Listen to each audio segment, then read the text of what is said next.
अश्विनी नाव उच्चारताच आठवतं एक हसतमुख, गोड, सोज्वळ आणि प्रेमळ मुलगी. ती फक्त एक पत्नी नव्हती, आई नव्हती, एक समर्पित स्त्री होती जिने आपल्या संसारासाठी, नवऱ्यासाठी, आपल्या मुलांसाठी आयुष्य वेचलं. अश्विनी चांदखेड या पुणे जिल्ह्यातील छोट्याशा गावातील शेतकरी कुटुंबात वाढलेली होती. तिचं बालपण फारसं सुखाचं नव्हतं, पण तिच्या चेहऱ्यावर कायम हास्य असायचं. ती शिकली, सवरली, स्वप्न पाहिली आणि कॉलेजमध्ये प्रवेश घेतला. कॉलेजच्या दुसऱ्या वर्षी तिची ओळख झाली दत्ताशी. दत्ता वसंत भोंडवे, पुण्यात व्यवसाय करणारा, स्मार्ट आणि बोलक्या स्वभावाचा तरुण. सुरुवातीला ही ओळख फक्त हसणं फसणं, कॉलेज कॅन्टीन मधले काही चहा आणि गप्पापुरती मर्यादित होती. पण जसजसे दिवस गेले हे नातं घट्ट होत गेलं. दत्ताचे गोड बोलणे, काळजी घेण्याचा स्वभाव आणि सततचे प्रेमाचे वचन अश्विनीला भावू लागले. सुरुवातीला अश्विनीच्या घरच्यांनी या नात्याला विरोध केला, पण प्रेम आंधळ असतं हेच खरं. तिने घरच्यांना समजावत, त्यांच्या अश्रूवर पाणी फिरवत 2014 मध्ये दत्ताशी प्रेमविवाह केला. लग्नाच्या त्या दिवशी अश्विनी एखाद्या स्वप्नातल्या राजकुमारी सारखी दिसत होती. लग्नाआधीचं साधं सोज्वळ रूप त्या दिवशी नववधूच्या रूपात एकदम वेगळं भासत होतं. लग्नानंतर दोघं पुण्यातल्या हिंजवडी परिसरात स्थायिक झाले. एक छोटं पण स्वतःचं घर त्यांनी उभं केलं. सुरुवातीचे काही वर्ष खूप सुंदर गेले. दोघं फिरायचे, एकमेकांना वेळ द्यायचे, स्वप्न रंगवायचे. काही वर्षांनी त्यांना कन्यारत्न झालं. त्याचं नाव ठेवलं अनुष्का. घरात आनंद पसरला. नंतर अजून एक सुखद वळण आलं. 8 महिन्यापूर्वी झालेला अनुजचा जन्म. अनुज म्हणजे अश्विनीचा श्वास होता, तोच तिचं आयुष्य होता. घरात सगळ्या जबाबदाऱ्या ती आनंदाने पार पाडत होती. दत्तासाठी रोज नव्या चविष्ट पदार्थापासून ते मुलांच्या कपड्यापर्यंत ती सगळं एकटी करत होती. पण एकेकाळी जो हात हातात घेऊन प्रेमाचं वचन देत होता, तो हात मागच्या दाराने विश्वासघात करत होता. काळ जसजसा पुढे गेला, दत्ताचं वागणं हळूहळू बदलू लागलं. पहिल्यांदा तो रात्री उशिरा घरी यायचा, मग फोनवर सतत गुंतून राहायचा. जेवताना संवाद कमी होऊ लागला. अश्विनीला जाणवू लागलं की काहीतरी चुकतंय, पण तिनं कधीही तक्रार केली नाही. तिला वाटत होतं की हे फक्त तात्पुरतं आहे, दत्ता पुन्हा पूर्वीसारखा होईल. एक दिवस तिला काही पुरावे सापडले, काही मेसेजेस आणि काही फोटो. दत्ताचं कोणाशी तरी संबंध आहे हे तिला समजलं, आणि ती व्यक्ती होती सोनाली जावळे. ती एक इंग्रजी शाळेत क्लर्क होती, मूळची अहमदनगरची. सोशल मीडियावरून तिची आणि दत्ताची ओळख झाली.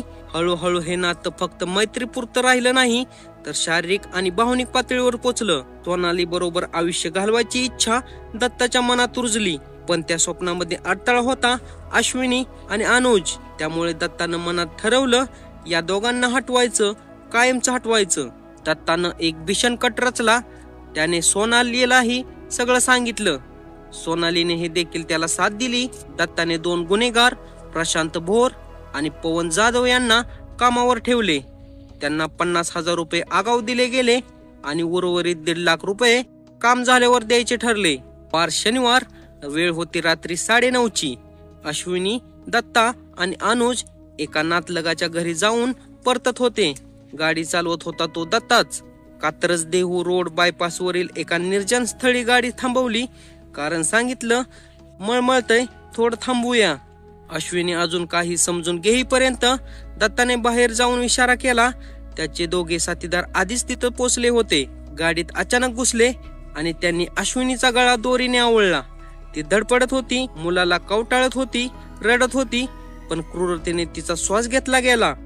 पुढे त्यांनी अनुज, केवळ 8 महिन्याच्या बाळालाही गळा आवळून ठार केलं. दत्ताला थोडीफार जखम केली गेली. हे सगळं नाटक जेणेकरून तो स्वतःला पीडित दाखवू शकेल. गाडीतील मोबाईल, दागिने, रोख 1.5 लाख रुपये त्यांनी घेतले. दत्ताने स्वतः हिंजवडी पोलीस स्टेशनला फोन केला. आवाजात बेसूर बनावट घबराट. तो म्हणाला, 2 अज्ञात व्यक्तींनी आमच्यावर हल्ला केला, माझ्या पत्नीचा खून केला, मुलाला मारलं, माझे दागिने, पैसे गेले. पोलीस घटनास्थळी पोहोचले. पहिल्या भेटीतच त्यांच्या काही गोष्टी लक्षात आल्या. दत्ताचं वागणं अतिशय थंड होतं. ना कुठली भावना, ना रडणं, ना आक्रोश. पत्नी आणि मुलाच्या मृत्यूबद्दल काहीच भावना नाही. दत्ताने फोन इतका उशिरा का केला? जखमा फारशा खोल नव्हत्या, जणू मुद्दाम केल्यासारख्या वाटत होत्या. 2 दिवसाच्या तपासानंतर mobile data call record, CCTV footage आणि चॅट्स तपासून पोलिसांनी खरा चेहरा शोधून काढला. सोनालीशी सततचा संपर्क, रोमॅन्टिक चॅट, फोटो सगळं सापडलं. एक चॅट तर थेट अश्विनीला हटवण्याबद्दल होता.